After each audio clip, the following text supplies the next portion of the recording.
Youth-led demonstrators have fought police in some of Morocco's largest anti-government protests in years. Hundreds turned out in several cities demanding public health and education reforms. Several people were arrested.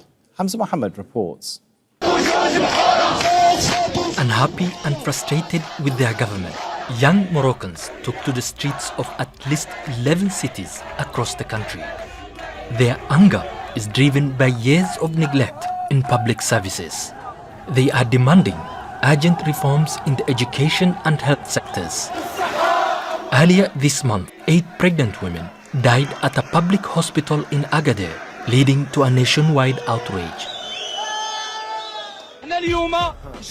Today we came out to defend and demand the rights of this girl, my daughter. Our time has passed without any improvement. As you can see, the oppressive police are here today, and their solution to solving the problem is to beat and arrest protesters. The protests are organized by a leaderless, social media-driven movement known as Gen Z 212. But security forces are cracking down. Rights groups say police have arrested nearly 200 protesters since Saturday. There was systematic violence against a group of young people who were demonstrating peacefully. Security forces responded violently, and there were numerous arrests. We condemned these arrests and deemed it unacceptable to take a security-oriented approach to the social demands of a group of young people. Morocco is spending billions to host the Africa Cup of Nations next year and co-hosting the FIFA World Cup in 2030. 3 new stadiums are being built. Half a dozen more are being renovated. The government says it's also investing in hospitals, rejecting accusations of misplaced priorities. But the World Health Organization says Morocco has fewer than 8 doctors per 10,000 people, far below the recommended 25. Morocco's leaders are betting on new stadiums to shine on the world stage. But at home, the voices of a restless generation are getting louder. Hamza Mohamed, Al Jazeera. Well, this is not the first time young people have risen up demanding change. Here's a look at other movements. Earlier this month, young protesters forced Nepal's government to lift a social media ban and saw the Prime Minister resign after mass demonstrations triggered by anger at corruption. Kenya's Gen Z mobilised online and in the streets last year, pushing the government to withdraw a controversial tax bill after weeks of protests. And university campuses in the US saw huge numbers of student-led protests after Israel's war on Gaza began, demanding divestment and facing heavy police crackdowns. Joining us is Safaa Kasraoui. She's the editor-in-chief of Morocco World News. Joins us now from Rabat. Good to have you with us. So Morocco has long had challenges, shall we say, when it comes to public services. Why are we seeing the protests pick up now? All right. I just want to correct something. Thank you very much for having me first. This is not the first time that youth are taken to the street. They have been joining mass protests that have been happening frequently in Morocco. A lot of cities across Morocco are witnessing protests aside from what happened during this weekend. As for the protests that took place this weekend, of course, they are, led by youth and Gen Z, as everyone are describing it as we are. I think because if you're calling someone many times and that person is not really answering your phone calls, what does that mean? That person is not really interested.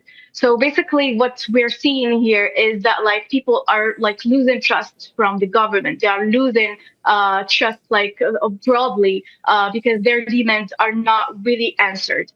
Technically, the youth-led demonstrations are extended or an extension to the protests that have been taking part in Morocco across the country. We've seen protests just recently in Agadir following the scandal that happened following the death of several pregnant women following giving birth. So basically, this is an extension to the protests that are taking place because believe it or if I not, could like, jump in, yeah. who is leading this? Like, some names have been mentioned, like Gen Z 12, Morocco Youth Voices, that they've been calling for people to be mobilized. Is there, I mean, Right. this is different from union-led protests, political parties' protests. Is it clear who is the leader here? Technically, there are a few like NGOs or let's say movements that are leading the protest, and you've named a few: the Youth Voice of Moroccan Youth and the Moroccan Movement of Youth, as well as Gen Z 212. So there are like different movements that are like taking the lead. They are like taking the initiative and calling people via social media. They are using like social media mainly as like a powerful tool to ask people to engage in similar protests. Do we know who So these groups are? I mean, whatever. do they exist beyond social media chat um groups? Not really. They've been like more alive, or they're taking, strong momentum and presence on social media. Technically,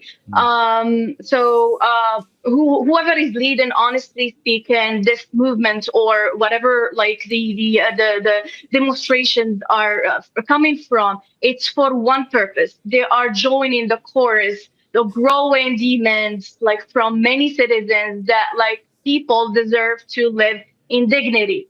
And that's the overall message from any protest that is taking place in Morocco. They only want like simple demands, which are like equipped hospitals, access to free healthcare, good education, quality education, amid a lot of challenges that have been well evidenced and well documented in several reports, even government reports, if I might say, that really documented challenges that are persistent, that are like affecting many people. I mean, beyond the urban areas. If you Well, go to given rural that, areas, there are Safa, like, given what you're yeah, saying, yeah. do you see a scenario in which the demands escalate beyond simply reform in education, reform in healthcare, and become Definitely. broader political Um, reform demands? I mean, let's be honest. If there is no upcoming dialogue and engaging youth in a real-time dialogue and a real dialogue between government and the society, there might be like a large-scale protest than that. I even like can openly describe this as a large-scale protest due to the arrest that took place. So basically, yes, I think there might be like a more large scale protest if like a concrete dialogue between the society and government are like taking place on taking place on the ground. Thank you so much. Good to talk to you, Safaa Kasraoui, the Thank editor-in-chief you. of Morocco World News. Don't miss out. Get a full picture. Subscribe to Al Jazeera for reliable news, expert insight. Like, share, stay ahead.